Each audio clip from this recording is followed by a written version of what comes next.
నుంచి. కానీ ఈరోజు ప్రభుత్వంలో ఉన్న అందరు ఎమ్మెల్యే, ప్రభుత్వం సైతం, ముఖ్యమంత్రి గారు సైతం బీజేపీ పార్టీకి ఊడిగలు చేస్తున్నారు, బీజేపీ పార్టీకి బానిస అయిపోయారు.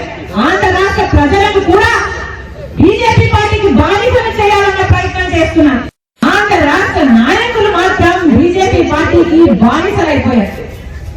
ప్రజలు ఒక్క ఎమ్మెల్యేను కూడా గెలిపించలేదు బీజేపీ పార్టీ నుంచి. కానీ ఈరోజు ప్రభుత్వంలో ఉన్న అందరు ఎమ్మెల్యే, ప్రభుత్వం సైతం, ముఖ్యమంత్రి గారు సైతం బీజేపీ పార్టీకి ఊడిగలు చేస్తున్నారు, బీజేపీ పార్టీకి బానిస